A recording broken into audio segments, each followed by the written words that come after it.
ജാമ്യം കിട്ടി പുറത്തിറങ്ങിയതിന് പിന്നാലെ രാഹുൽ മാങ്കൂട്ടത്തിലിനെതിരെ വീണ്ടും കേസ്. പൂജപ്പുര ജയിലിന് മുന്നിൽ ആഹ്ലാദ പ്രകടനം നടത്തിയതിനാണ് കേസ്. രാഹുലിനു പുറമെ കോൺഗ്രസ് MLA-മാർക്കെതിരെയും കേസെടുത്തിട്ടുണ്ട്. ഷാഫി പറമ്പിൽ, അൻവർ സാദത്ത് അടക്കം കണ്ടാലറിയാവുന്ന 50 പേർക്കെതിരെയാണ് കേസെടുത്തിരിക്കുന്നത്. ഗതാഗത തടസ്സമുണ്ടായതിനും ജയിൽ ഉദ്യോഗസ്ഥരുടെ സംഘടനയുടെ ബോർഡ് നശിപ്പിച്ചതിനുമാണ് കേസ്. പൂജപ്പുരയിൽ ജയിലിന് മുന്നിൽ സ്വീകരണമൊരുക്കിയതിന് 12 യൂത്ത് കോൺഗ്രസ് പ്രവർത്തകരെ പ്രതിയാക്കിയാണ് കേസ് രജിസ്റ്റർ ചെയ്തിരിക്കുന്നത്. രണ്ടാം പ്രതിയാണ് കേസിൽ രാഹുൽ. ഒന്നാം പ്രതി യൂത്ത് കോൺഗ്രസ് തിരുവനന്തപുരം ജില്ലാ പ്രസിഡന്റ് നേമം സജീറാണ്. സ്വീകരണത്തിനിടെ അറസ്റ്റ് ചെയ്തതിനെതിരെ രാഹുൽ വിമർശനം ഉന്നയിച്ചിരുന്നു. സമരത്തിനിടെ ജയിൽ സ്വാഭാവികമാണെന്നും തന്നെ അറസ്റ്റ് ചെയ്ത രീതിയായിരുന്നു പ്രശ്നമെന്നും രാഹുൽ പറയുകയുണ്ടായി. പോലീസ് കൊടും കുറ്റവാളിയെ പോലെയാണ് അറസ്റ്റ് ചെയ്തത്. അതേസമയം ഇതിനൊക്കെ തിരിച്ചു കിട്ടുന്നത് പിണറായിയും സ്വീകരിക്കണമെന്നും മുഖ്യമന്ത്രിയെ അസ്വസ്ഥനാക്കുന്ന സമരവുമായി മുന്നോട്ടു പോകുമെന്നും അദ്ദേഹം വ്യക്തമാക്കുകയും ചെയ്തു. അതേസമയം യൂത്ത് കോൺഗ്രസ് ദേശീയ അധ്യക്ഷൻ BV ശ്രീനിവാസിന്റെ നേതൃത്വത്തിൽ പ്രവർത്തകർ വൻ സ്വീകരണമാണ് രാഹുലിന് നൽകിയിരുന്നത്. മുദ്രാവാക്യം വിളികളുമായി രാഹുലിനെ പ്രവർത്തകർ തോളിലേറ്റിയാണ് സ്വീകരിച്ചിരുന്നത്. ജീവപര്യന്തമൊരുക്കിയാലും ഫാസിസ്റ്റ് സർക്കാരിനെതിരായ പോരാട്ടം തുടരുമെന്നാണ് രാഹുൽ പറഞ്ഞിരിക്കുന്നത്. ഇരുമ്പഴിക്കുള്ളിലായാലും ജനത്തിനായുള്ള പോരാട്ടത്തിൽ ഒരടി പോലും പിന്നോട്ടു പോകില്ല. കിരീടം താഴെ വയ്ക്കുക, ജനങ്ങൾ പിന്നാലെയുണ്ടെന്ന് രാജാവ് ഓർക്കണമെന്നും രാഹുൽ സ്വീകരണ ചടങ്ങിൽ തുറന്നടിച്ചിരുന്നു. ഈ മാസം 9-ന് രാവിലെയാണ് രാഹുലിനെ വീട് വളഞ്ഞ് അറസ്റ്റ് ചെയ്തത്.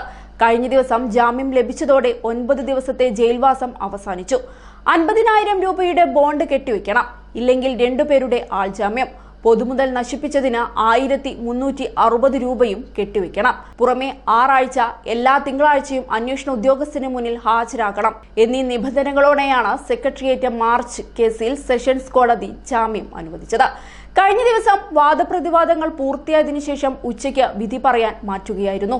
ആക്രമണത്തിന് നേതൃത്വം നൽകിയത് രാഹുലാണെന്നും ജാമ്യം നൽകിയാൽ തെളിവ് നശിപ്പിക്കുമെന്നുമായിരുന്നു പ്രധാനപ്പെട്ട സർക്കാർ വാദം. എന്നാൽ കെട്ടിച്ചമച്ച കേസാണെന്നും അറസ്റ്റിനു ശേഷമാണ് ജാമ്യമില്ലാ കുറ്റം ചുമത്തിയതെന്നുമായിരുന്നു രാഹുലിന്റെ അഭിഭാഷകൻ മുന്നോട്ട് വെച്ചത്.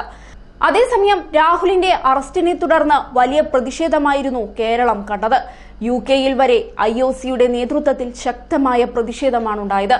പൊതുജനങ്ങൾക്കിടയിൽ സാമൂഹ്യ പ്രവർത്തകനായി നിറഞ്ഞു നിൽക്കുന്ന ജനകീയ നേതാവിനെ അറസ്റ്റ് ചെയ്ത രീതിയും അദ്ദേഹത്തിനെ അകത്തിടുവാൻ ചാർത്തിയ കള്ളവകുപ്പുകളും ആഭ്യന്തര വകുപ്പിന്റെ നിയമവാഴ്ചയല്ല, മറിച്ച് തേർവാഴ്ചയാണ് ബോധ്യമാക്കുന്നതെന്നായിരുന്നു സംഘടനയുടെ വാദം.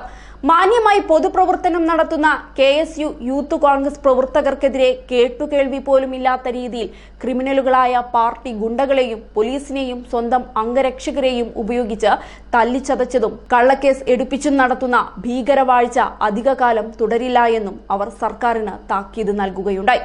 അടുത്ത കാലത്ത് പാർട്ടിയെയും സർക്കാരിനെയും പിണറായിയെയും പ്രതിക്കൂട്ടിലാക്കുന്ന പല വാർത്തകളിൽ നിന്നും ശ്രദ്ധ തിരിക്കാൻ മെനഞ്ഞുണ്ടാക്കുന്ന ഇത്തരം പൊറാട്ട് നാടകങ്ങൾ കേരളത്തിലെ പ്രബുദ്ധരായ ജനങ്ങൾ മനസ്സിലാക്കുന്നുണ്ടെന്നും IOC തുറന്നടിച്ചിരുന്നു.